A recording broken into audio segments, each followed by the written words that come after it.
Hey, hello leaders, and hey, welcome back to episode 306 of Run to Your Leadership Challenges. This, of course, is the video version of my daily leadership podcast, Run to Your Leadership Challenges.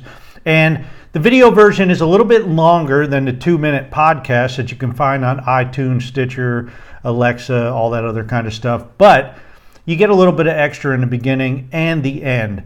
Now, today I am recording this episode late in the evening. I don't know that. There's Alexa. So I am recording this late in the evening, and I will. I'm tired, but this is the joy of recording podcasts every day. Sometimes I get a few days ahead. Sometimes I'm like recording at 10:30 at night, like I am right now. So today we're continuing the Leadership Failure series this week, and today I'm going to be talking about communicating. So leadership failure in the communicating realm, and what kind of impact does that have on your leadership, your people, and your organization? So without further ado, let's get in. I'm going to push the record button.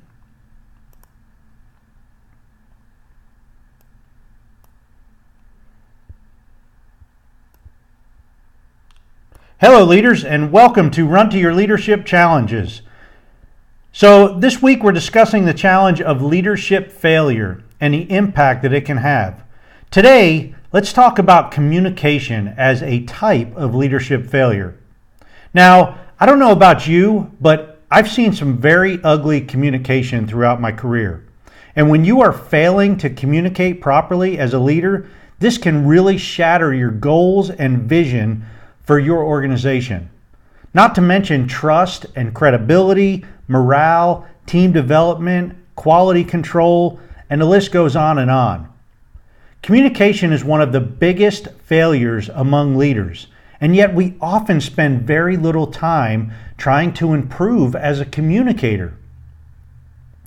I recently read in my John Maxwell team info that 70% of all communication is via body language. 70%.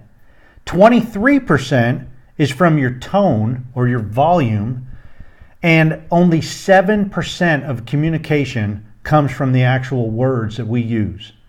Now, just think about that for a second. Only 7% of your communication comes from the actual words you use. 93% is from body language and the tone that you're using. So 93% of communication is passed along without adding the words that you say. With that in mind, how is your body language? How is your tone? How is your body language and tone of your team members when they're talking to you or when you're talking to them?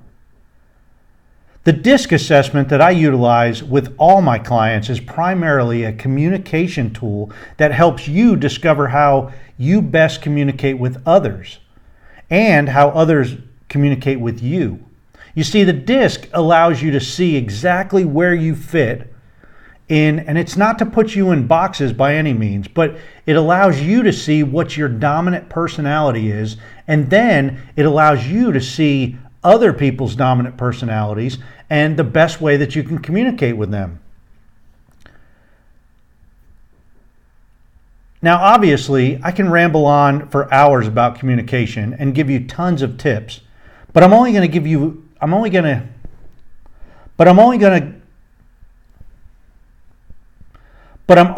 to focus on one, and that is whomever you are communicating with is the most critical person in your message. Now, let me explain this. If the person or team that you are communicating with doesn't understand your message the way that you intended it to be understood, the communication is ineffective. Because basically you're trying to say one thing and they're hearing something totally different. And what really matters is how they are receiving the message. That is really the test of whether communication is effective or not. Are they getting the message the way you intend to give that message, or are they receiving it in a whole different way? Now, you must ask your receivers if they understand your message by having them explain it back to you. All too often, you will discover that they're way off and they have received the communication totally different than what you've said and what you wanted to send. So focus on your receivers and ask them to clarify your message to you.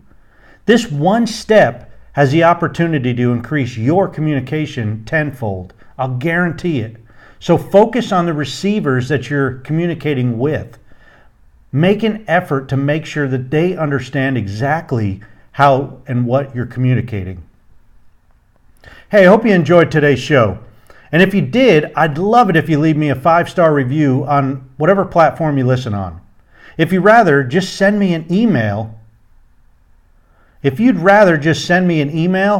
always reach me at Paul Grau, that's PaulGrau, at currentleadershipcoaching.com, or go ahead and give me a call on my cell phone. My number is 501-743-5614. That's my personal cell, and I would love to hear from you. I'd love to hear what your challenges are and what your struggles are, because maybe I can feature that in an upcoming week. Hey, as always, thanks a lot for listening, and until tomorrow, run to your challenges. Okay, so I had a couple of flubs there, and I'm going to have a struggle getting that down to 2 minutes. But you got the full version here. And, I don't have a script word for word, so I have an outline, and I try to read that outline, and I try to ad lib. But here at the end is totally off the cuff. So let me just tell you, communication is the number one breakdown in organizations. So if you have an organization and you're not spending time and effort into improving your communication, maybe that's where you should start looking. And I don't care if you hire me or get another person to come in, or do an online course, for crying out loud. Do something to improve the communication. 93% of our communication isn't even the words that we use. So that should tell you something.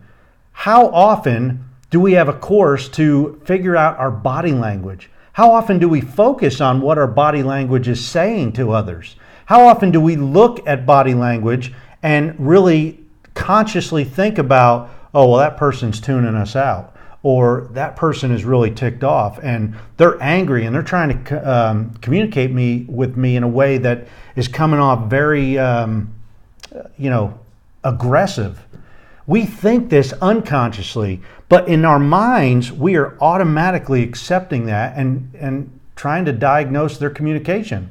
So today I challenge you to put some time and effort into improving your communication. Start watching your body language. Start taking notice of how you react and how your body's reacting. If you're sitting in a meeting with your arms crossed like this, what kind of message are you sending to the people that are trying to communicate to you? You're kind of sending a message that you're closed off and maybe you're not interested in what they're saying. In the other hand, or on the other flip side, if your arms are open, you look more receptive to receiving what they're trying to communicate to you. The same thing with your tone. Is your tone really high or really stern, or are you making faces? So take notice of how or what your body language is saying as you're communicating with your people. And take notice of other people's body language, because that tells you ultimately, that and your tone will tell 93% of your communication. Hey, I hope you enjoyed this message, and I could talk all day about communication. I use the DISC assessment, as I said in the podcast. I think it's awesome, and ultimately it's a communication tool to help you and your team communicate better. If that's something that you're interested, give me a call or send me an email. I'm easily reached through email or phone number. I said my phone number earlier, and I'd love to talk to you. And send me a note on what your greatest challenges are, because I am interested and I want to highlight you on a week. All right? So have a great week and run to your challenges.